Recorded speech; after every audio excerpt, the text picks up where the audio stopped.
जय हिंद, नमस्कार। मैं अंबर जैदी स्वागत करती हूँ आप सबका एक बार फिर से हमारे आज के कार्यक्रम में। आज बात करने वाले हैं अमेरिका की। अमेरिका बीते कई महीनों से टैरिफ को लेकर यानी कि जो ट्रेड वॉर्स चल रही विद अदर कंट्रीज उससे बड़ी चर्चा में बना हुआ है। प्रेसिडेंट ट्रम्प कभी चाइना को लेकर, कभी पाकिस्तान के साथ तो खैर बड़ी अच्छी डील की है और जो बांग्लादेश के साथ डील की है हालांकि काफी टैरिफ लगा है लेकिन फिर भी मोहम्मद यूनुस काफी खुश हैं। लेकिन भारत और अमेरिका के बीच जो अभी ट्रेड वॉर है वो अभी भी जारी है।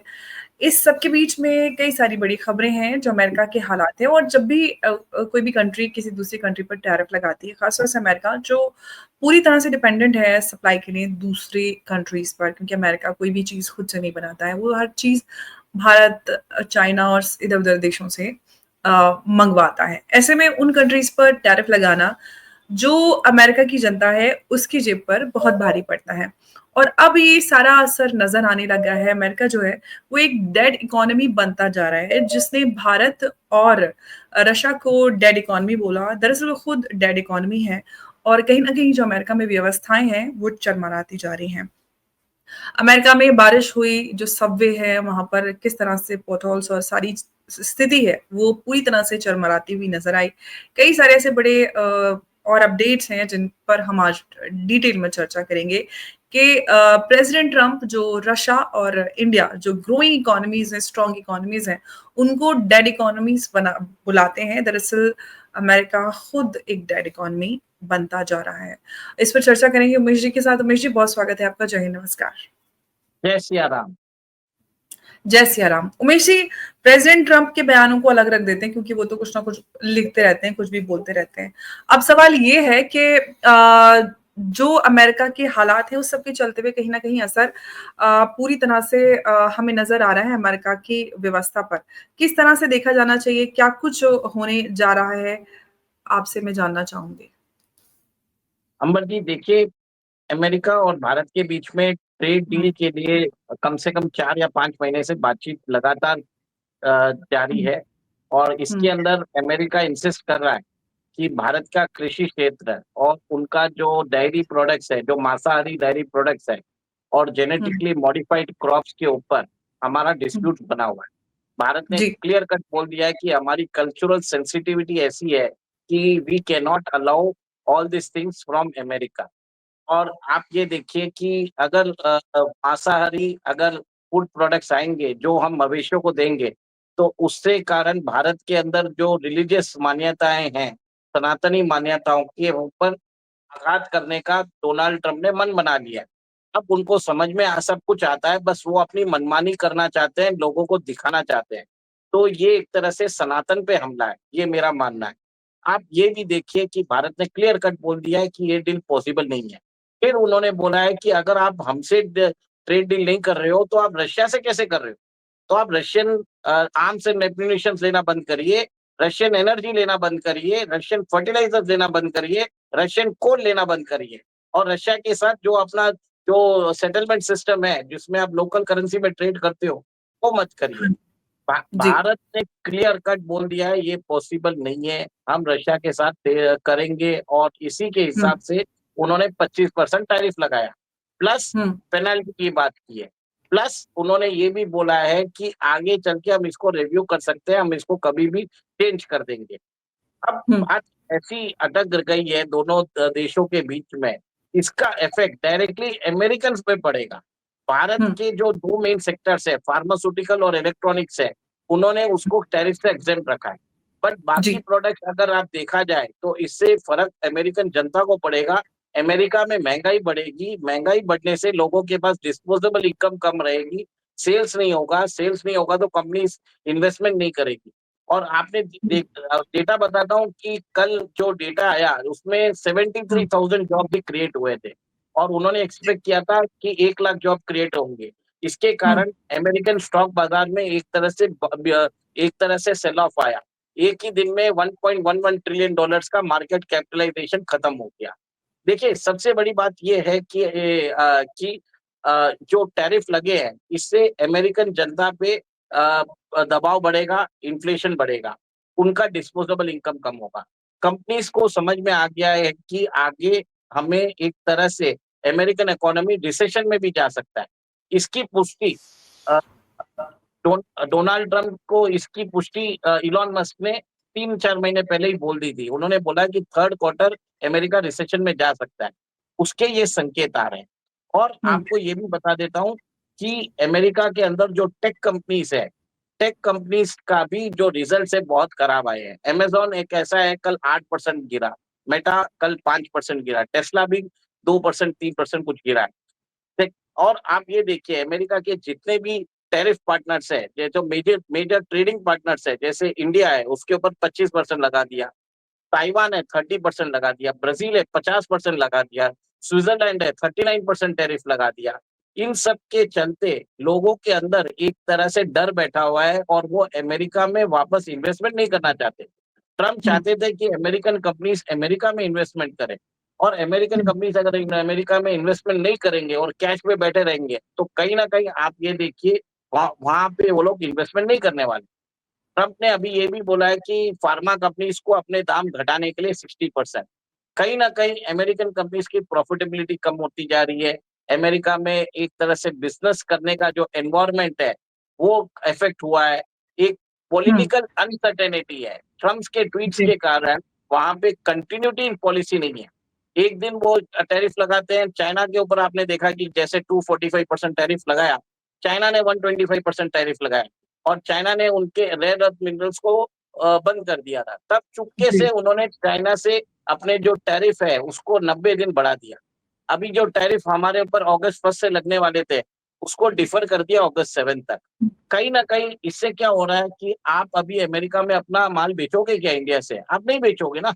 तो क्या होगा? जी, वहाँ पे स्कैर्सिटी आ जाएगी। और एक चीज़ है, अगर आप प्रोडक्ट्स इंडिया से ले रहे हो, दूसरी कंट्री से मँगाने के लिए इमीडिएटली टाइम लगता है। इसके कारण स्कैर्सिटी बढ़ती है। स्कैर्सिटी बढ़ने से दाम बढ़ते हैं और लोगों का वहाँ पे सप्लाई शॉक आ जाता है। इससे जो स्थिति है बहुत खराब हो चुकी है। अमेरिकन इंफ्रास्ट्रक्चर की आपने बात की है, जैसे कल न्यूयॉर्क के अंदर रेन्स हुई तो वहाँ पे सबवे स्टेशन एक तरह से फ्लड हो चुके थे, और कहीं-कहीं से तो आप ऐसा है कि अमेरिका के अंदर सारा उनका इंफ्रास्ट्रक्चर 100 साल पुराना है। उसके अंदर कुछ भी उन्होंने एक तरह से कुछ भी डेवलपमेंट नहीं किया है। तो ये सब चीज़ें बताती है कि अमेरिका आज एक तरह से डेड इकोनॉमी बनता जा रहा है। तो आप देखिए जॉबलेस अनएम्प्लॉयमेंट रेट 4.8% बढ़ चुका है। जॉब्स क्रिएट नहीं हो रहे हैं। कंपनीज़ पैसा होल्ड करके रखे तो हैं, इन्वेस्ट नहीं कर रही। उमेश जी, एक और मैं आपसे जानना चाहूँगी बात की हुई कि हम जो प्राइमरी कॉज़ेज़ हैं, उसके पीछे जो करंट डीप रिसेशन की बात कर रहे हैं, क्या हैं और साथ ही साथ जो पास्ट में रिसेशन हुआ था 2008 में, अ, उसके कंपैरिज़न में क्या अब और इसमें क्या डिफ़रेंस रहेगा? अभी जो डीप रिसेशन की बात की जा रही है कि अमेरिका डीप रिसेशन में जा सकता है फिर से? देखिए, ये रिसेशन का एक तरह से नॉकिंग ऑफ द डोर है। मतलब मैं ये नहीं बोलूँगा कि डीप रिसेशन में जाएगा, पर अमेरिकन इकोनॉमी रिसेशन में जाती रहेगी, वापस निकलती रहेगी। एक तरह से 3 क्वार्टर में आप देखेंगे नेगेटिव और पॉजिटिव हुँ, ग्रोथ दोनों रहेगा। पर कहीं हुँ, न कहीं आप ये देखेंगे अगर 2 क्वार्टर तक कंटिन्यूअसली नेगेटिव ग्रोथ होता है, तो उसको रिसेशन बोला जाता है। 4 हुँ, क्वार्टर तक आपका नेगेटिव ग्रोथ होता है, तो उसको डिप्रेशन बोला जाता है। तो हुँ, अमेरिका के अंदर अब जो है एक तरह से रिसेशन मतलब नेगेटिव ग्रोथ, पॉजिटिव ग्रोथ, तो it is nearing to the recession right now.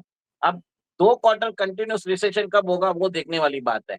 अब आपने ये भी देखा होगा कि अमेरिकन राष्ट्रपति पावेल को हटाने की बात कर रहे हैं। वो बोल रहे हैं कि पावेल रेट कम नहीं कर रहे हैं। रेट कम नहीं करने से वहाँ पे डिमांड जनरेट नहीं हो रहा है।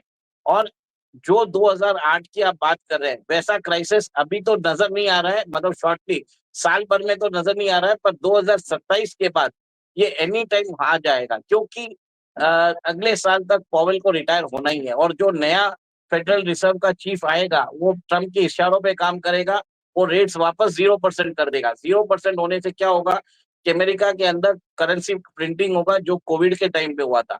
देखिए, जो circulation currency under circulation during Covid times, वो था अराउंड $3 ट्रिलियन। ये बढ़ के कोविड के टाइम पे it went up to $9 trillion. अब ये बताया जा रहा है कि जो अभी करेंसी है, जिन्होंने पुल बैक किया रेट्स करने के लिए, अभी शायद 7.5 या $8 ट्रिलियन है। ये जो करेंसी अंडर सर्कुलेशन है, ये 8 ट्रिलियन से शायद 18 से 20 ट्रिलियन तक जा सकता है, before the onset of the next crash. तो ये अभी टाइम बाकी है, 2 साल मेरे ख्याल से रहेगा। उसके कारण आपने हुँ, देखा है कि ट्रम्प ने जीनियस एक्ट लेके आए, उन्होंने क्रिप्टो को बढ़ा रहे हैं।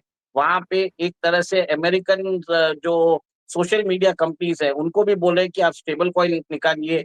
स्टेबल कॉइन के लिए आपको अमेरिकन डेब्ट्स में इन्वेस्ट करना पड़ेगा और उसके द्वारा अमेरिका चाहता है कि सारा ट्रांज़ैक्शन स्टेबल कॉइन्स में हो और स्टेबल कॉइन्स हुँ, में हुआ तो क्या होगा, entirely everywhere in the world people will start using American stable coins जो इनडायरेक्टली अमेरिकन डेब्ट में इन्वेस्ट किया हुआ है और इससे एक तरह से नींव रखी जा रही है द नेक्स्ट बिग क्रैश की।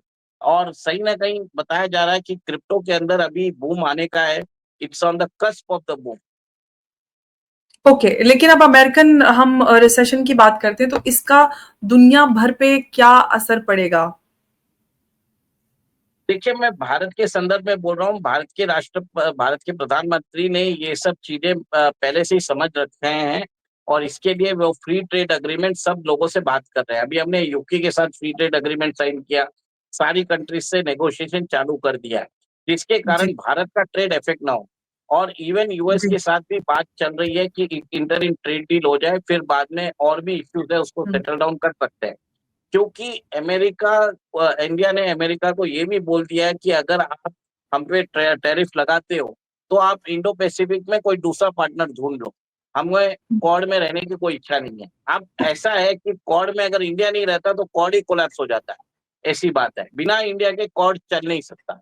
तो कहीं हुँ, न कहीं आप ये देख रहे हैं कि भारत ने जैसे ही टूक जवाब दिया, अमेरिका डर गया और भारत के लिए जो अब सैंक्शंस 1 तारीख को लगाने का था, वो 7 तारीख कर दिया।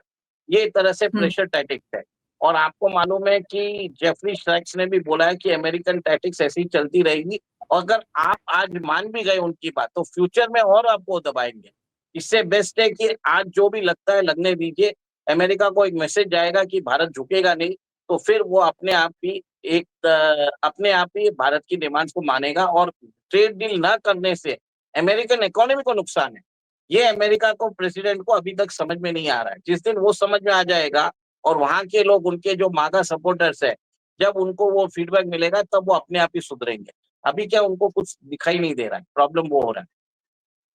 लेकिन उमेश जी अब सवाल ये है कि जो प्रेज़िडेंट ट्रम्प जिस तरह से सारी कंट्रीज़ के साथ ट्रेड डील करना चाह रहे हैं, उस तरह से एक्चुअली होता नहीं है क्योंकि कोई भी डील होती है तो उसमें दोनों ही पक्षों के फ़ायदे नुकसानात को कंसीडर किया जाता है।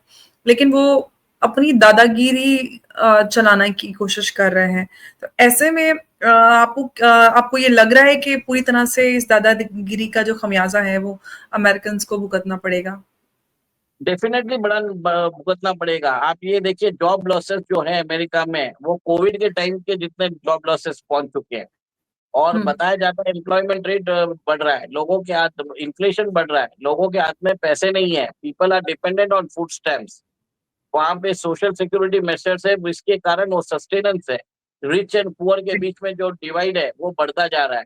पब्लिक व्यवस्था चरमरा गई है और बैंक उड़ते जा रहे हैं। पब्लिक डेफिसिट बढ़ गया है। डेब्ट अब अमेरिका का देखिए $37 ट्रिलियन है। तो और उनके इंटरेस्ट पेमेंट्स $1 ट्रिलियन के ऊपर जा रहे हैं। और कहीं न कहीं अमेरिका के अंदर मेरा ये मानना है कि उधर प्रॉब्लम्स चालू हो रहे हैं और अमेरिकन गवर्नमेंट एक तरह से ये एक नया बबल बनाने के चक्कर में है और उसके कारण जो ये बबल फूटेगा, उसके कारण पूरे विश्व को प्रॉब्लम होने वाला है, अगर लोगों ने स्टेबल कॉइन को अडॉप्ट किया तो। तो कहीं न कहीं countries are also sceptical in about all this things but America तो अमेरिका है, उसका जो कंजम्पशन है, everybody wants to do the trade with them. अगर आज हम अमेरिका से ट्रेड नहीं करेंगे, तो कोई प्रॉब्लम नहीं रहेगा, टेम्परेरी प्रॉब्लम आएगा हमको। बट लॉन्ग टर्म में हम क्या है दूसरा मार्केट को एक्सप्लोर करेंगे, हम उनको डेवलप करेंगे। हमारा economy will be insulated from the American economy क्योंकि कहीं न कभी तो डेब्ट का जो बबल है वो फटेगा और जिस दिन वो हुँ, फटेगा, आप वो देखिए America will go into deep depression. उस समय क्या होगा? आप उस समय कितने लोगों को बेचोगे? डॉलर का जो हुँ, मोनोपोली है, वो कितने दिन तक मेंटेन रहेगा? कभी ना कभी तो खत्म होने ही वाला है। सो एक तरह से ये सैंक्शंस भारत के ऊपर एक तरह से संजीवनी है। We will be able to find out new markets. हम अपना अमेरिकन ट्रेड को रिप्लेस करने की कोशिश करेंगे और हम वैल्यू चेन में बढ़ेंगे। अब सिर्फ हम अमेरिका के कंजम्पशन को क्यों सेटिस्फाई करना, क्योंकि एक तरह से डेड इकोनॉमी है। आपको यही बता रहा हूँ, डॉलर के अलावा इनके पास कुछ है नहीं, छाप के ये हुँ। सबको दे रहे हैं। अब इनके डॉलर की मान्यता हम क्यों रखना, ये चीज लोगों को समझना पड़ेगा। भारत ने अगर ये काम कर दिया, everybody will start emulating Bharat, Bharat को सब फॉलो करेंगे, ये मेरा मानना है। एब्सोल्युटली, और कहीं न कहीं वो भारत कर भी रहा है, और मुझे लग रहा है ना सिर्फ भारत, अगर हम अमेरिकन हेजेमनी की बात करें तो रशिया की बात हो, भारत की बात हो या फिर ईरान की बात हो, कोई भी प्रेज़िडेंट ट्रम्प या अमेरिका की बात मानने के लिए तैयार नहीं है। सब अपनी-अपनी, ऑफ कोर्स अगर आपके लिए अमेरिका फर्स्ट है तो हमारे लिए इंडिया फर्स्ट है, रशिया के लिए रशिया फर्स्ट है और ईरान के लिए ईरान फर्स्ट है। कोई भी अपने इंटरेस्ट को कॉम्प्रोमाइज़ करके आप को क्यों सुनेगा? अगर आप दूसरे के इंटरेस्ट को नहीं कंसीडर कर रहे हैं, तो ऑफ कोर्स सामने वाला भी अपने इंटरेस्ट को लेकर आगे अपनी बात रखेगा। और आज के इस दौर में वो कंट्री जो बात करती है डेमोक्रेसी की, ह्यूमन राइट्स की और इन सब की, इस सब के बीच में इस तरह की चीज़ें होना कहीं न कहीं उल्टी पड़ती जा रही हैं ये सारी चीज़ें, उमेश जी? डेफिनेटली आज देखिए हिटलर भी था तो वो अपनी हुँ, मनमर्जी करता था, वो मिसाइल्स लेके चलता था।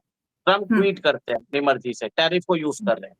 तो जी। कहीं न कहीं आप ये देखिए, ये मॉडर्न डे एक तरह से हिटलर है, और हुँ, इन्होंने एक तरह से अपनी दादागिरी से अमेरिकन एक्सेप्शनलिज्म, अमेरिकन इसको हेजेमनी बोलिए, यूनिपोलर वर्ल्ड का इनको एक तरह से नशा चढ़ गया कि मेरा जो वर्चस्व रहेगा, मेरी बात का विधान हो जाएगा, ये वो सोच रहे हैं। और इनको नोबेल प्राइज़ भी चाहिए, तो भारत ने उसको भी एंडोर्स नहीं किया। तो कहीं न कहीं हुँ, ट्रम्प गुस्से में है, इसके लिए वो अपने पर्सनल गेन के लिए, अपनी खुद की पॉपुलैरिटी के लिए, वो अमेरिका का जो इंटरेस्ट है, उसको भी एक तरह से उसकी भी बलि दे रहे हैं। कहीं न कहीं अमेरिका के खिलाफ लोगों का गुस्सा बढ़ेगा, रोष बढ़ेगा, और आप ये देखेंगे कि जब आप अपने एलाइज़ को बरोबर ट्रीट नहीं करते हो, आप उनसे बोलते हो कि हम तो उनके ऊपर टैरिफ लगाएँगे, जबकि अमेरिकन प्रोडक्ट्स को 0% टैरिफ लगेगा।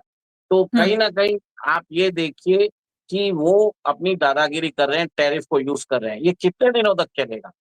सब लोग रेज़िस्ट करने वाले एब्सोल्युटली। उमेश जी, फिर इस चीज़ का जो असर है, वो आपको क्या लगता है अमेरिका पे पड़ने वाला है?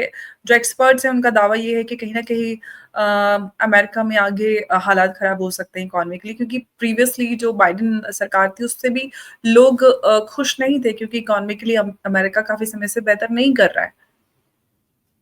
देखिए, अमेरिका आपने बरोबर बोला है, अमेरिका बहुत दिनों से बेहतर नहीं कर रहा है, और जो अमेरिका आज जो ग्रोथ दिखा रहा है, it is a credit driven growth. एक ही हुँ, चीज़ है कि वहाँ के लोगों को एक तरह से सब्सिडी वो सब दे के, वो अपनी इकोनॉमी के अंदर डिमांड जनरेट करता है। ये हुँ, और 2-3 साल चलेंगे, क्योंकि जब इंटरेस्ट रेट कम होगा, जो अभी करेंसी अंडर सर्कुलेशन है वो बढ़ेगा, और इसके कारण जो प्रिंटेड डॉलर्स, जो न्यूली प्रिंटेड डॉलर्स है, उसको इन्वेस्ट किया जाएगा वर्ल्ड ओवर कोई एसेट क्लास में, जिसके कारण एक एसेट बबल होगा और एक फाउंडेशन ले कर रहे हैं फॉर द नेक्स्ट क्रैश। पर डेफिनिटली अभी शॉर्ट टर्म में तो मुझे नज़र नहीं आ रहा है, पर 27 के बाद 2027 के बाद स्थितियाँ बहुत खराब होने वाली है, और उस समय we can see a crash for 3 to 4 years. तो अभी तो ऐसा है कि सब लोगों को ध्यान से चलना पड़ेगा, और जियोपॉलिटिकल इवेंट्स ऐसे बदल रहे हैं, हर रात कुछ ना कुछ हो जाता है, जिसके कारण आपके बिज़नेस इक्वेशंस, प्लान्स और जो भी है, आप समझ नहीं पाएँगे कि बिज़नेस करना है क्या नहीं करना है। आप समझ लीजिए, मैं एक एक्सपोर्टर हूँ और मुझे अभी अमेरिका को एक्सपोर्ट करना है। मेरा अगर 50% एक्सपोर्ट अमेरिका से है, और मैं एक्सपोर्ट नहीं कर पा रहा हूँ ड्यू टू दिस डिली-डैलिंग टैरिफ, जो एक तरह से इंडिसिशन है, तो मेरा प्रॉब्लम तो बढ़ ही गया ना। तो ये सब चीज़ है कि भारत के जो एक्सपोर्टर्स हैं, they have to start looking for other markets. किसी भी मार्केट पे ज़्यादा डिपेंडेंट नहीं रहना है। चलो अमेरिका से आपको ऑर्डर आ रहे हैं, सब बढ़िया है, but start exploring other markets, diversify करिए, डाइवर्सिफाई करेंगे तो आप इंसुलेट रहेंगे। बस इतना ही बोल सकता हूँ।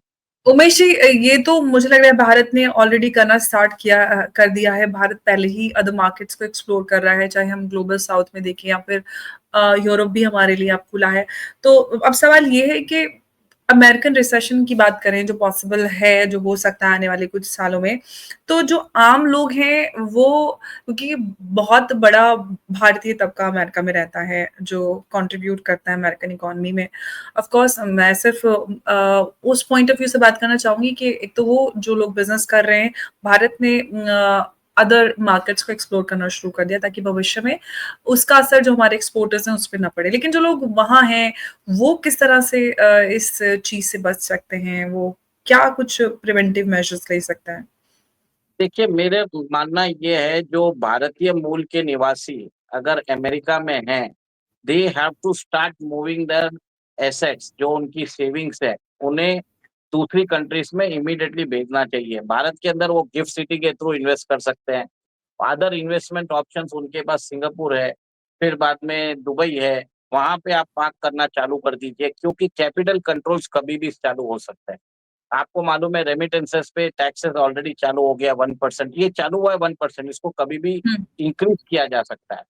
और हुँ, आपको ये भी मालूम है H-1B वीज़ा के ऊपर भी लेके हमें जो ट्रम्प एडमिनिस्ट्रेशन है, उन्होंने हुँ, एक तरह से उसको भी कड़ा करने वाले हैं। अमेरिका जो फ्री लैंड की बात होती थी, उसके अंदर अभी फ्री वाला कोई भी सिस्टम नहीं है क्योंकि सोशल मीडिया अकाउंट्स आपके मॉनिटर होंगे, जैसे ही आप अमेरिका में एंटर होंगे। तो हुँ, कहीं न कहीं अमेरिका में आप अभी ऐसी बात है कि डिज्नीलैंड 20 इयर्स में फर्स्ट टाइम समर में लॉस किया इस बार।